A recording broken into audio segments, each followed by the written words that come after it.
क्या हुआ माँ? ये सुबह सुबह इतनी जोर से क्यों हल्ला मचा रही हो? अरे मैं आज इतनी खुश हूँ, हल्ला न मचाऊं तो क्या करूं। बात ही ऐसी है, जिस बात को सुनने के लिए कान तरस गए थे वो सपना अब पूरा होगा।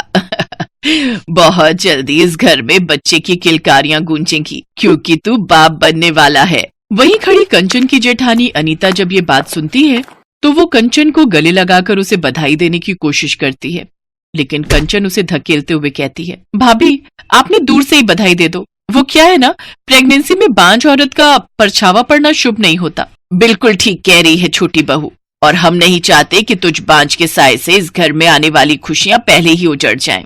अनीता रोते हुए अपने कमरे में चली जाती है। शाम को जब उसका पति आलोक घर आता है तो वो अपने पति के करीब जाने की कोशिश करती है, लेकिन वो उसे पीछे करते हुए कहता है, तुम्हें कितनी बार कहा है मेरे करीब मत आया करो। तुम मेरे लिए मेरी पत्नी नहीं बल्कि गले का फंदा हो, जिसे मैं देखना भी पसंद नहीं करता। लेकिन क्यों, आखिर क्यों तुम मुझे पिछले 1 साल से ऐसे ही टाले जा रहे हो? शायद ही कोई सुहागिन मुझ जैसी अभागिन होगी जो शादीशुदा होते हुए भी आज तक कुंवारी है।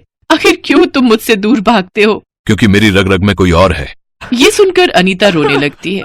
ऐसे कुछ दिन बीत जाते हैं। एक रोज आलोक कंचन के लिए गुलाब जामुन और आइसक्रीम लाकर देते हुए कहता है, ये लो कंचन, तुम्हें ये दोनों मिक्स करके खाना बहुत पसंद है ना?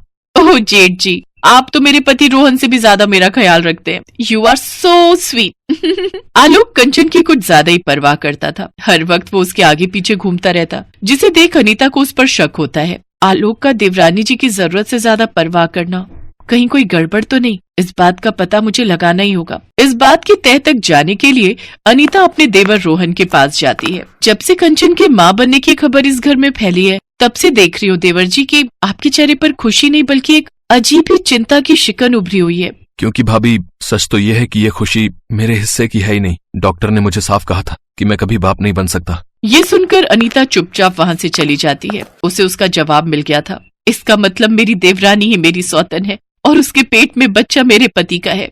ऐसे कुछ दिन बीत जाते हैं। एक रोज अनीता की आधी रात को नींद खुल जाती है और छत से उसे कुछ आवाज आती है। वो छत पर जाती है तो देखती है कि आलोक और कंचन एक दूसरे की बाहों में लिपटे हुए होते हैं।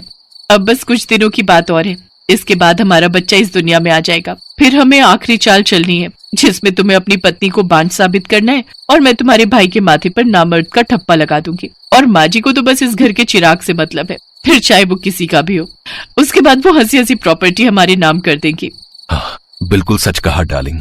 अनीता ये सब अपने फोन में रिकॉर्ड कर लेती है। अगले दिन जब कंचन सबके साथ हॉल में बैठकर हंसी ठिठोली कर रही थी, तभी अनीता आ जाती है। उसे अपने पास खड़ा देख कंचन कहती है, आप क्यों मेरे सर पर आकर खड़ी हो गई? कितनी बार समझाना पड़ेगा कि एक बांझ को प्रेग्नेंट लेडी के पास नहीं आना चाहिए, इससे बच्चे की जान को खतरा होता है। तो होने दो खतरा, वैसे भी इस पाप की निशानी को पैदा करके क्या फायदा? तुम्हारी खुद की गोद तो भर नहीं सकी, इसीलिए तुम आज अपनी देवरानी की कोख पर लात मार रही हो, मुझ पर लांछन लगा रही हो। बांझ कहीं की। बांझ तो रहूंगी ही ना, जब आज तक इन्होंने मुझे छुआ तक नहीं और मेरे हिस्से का सारा प्यार तुम पर लुटा दिया, जिसकी निशानी तुम्हारे पेट में पल रहा ये बच्चा है। बड़ी बहू, जरा जुबान संभाल कर बात करो। जेठ और बहू के रिश्ते पर तुम सवाल उठा रही हो, और क्या सबूत है तुम्हारे पास? अनीता अपनी सास को उनकी रिकॉर्ड किया हुआ वीडियो दिखा देती है। शर्म नहीं आई तुम दोनों को ऐसा करते हुए? मैं तो आज तक बड़ी बहू को ही गलत ठहराती रही, उसे बांझ कहती रही, लेकिन तुम छी। भैया, मैं तो आपको अपना राम मानता था, फिर क्यों आपने ही अपने भाई का घर उजाड़ा? और कंचन, क्या कमी रह गई थी मेरे प्यार में? हाँ, किया मैंने ऐसा, क्योंकि मैं और आलोक पहले से एक दूसरे को चाहते थे, लेकिन फिर माँ जी ने इनकी शादी जेठानी से कर दी। फिर तुम मुझे वो जरिया मिले जिसके थ्रू मैं इस घर में आ सकती थी और आलोक के पास आ सकती थी। आलोक ने कभी जेठानी को छुआ तक नहीं, जिस कारण वो कभी मां नहीं बन सकी। ये सुनकर सास का गुस्सा 7वें आसमान में होता है। वो अपनी छोटी बहू और बड़े बेटे को जोरदार तमाचा मारती है और अपनी बड़ी बहू से माफी मांगती है। इसके बाद जानकी देवी उन दोनों को अपने घर से और अपनी जायदाद से हमेशा के लिए बेदखल कर देती है।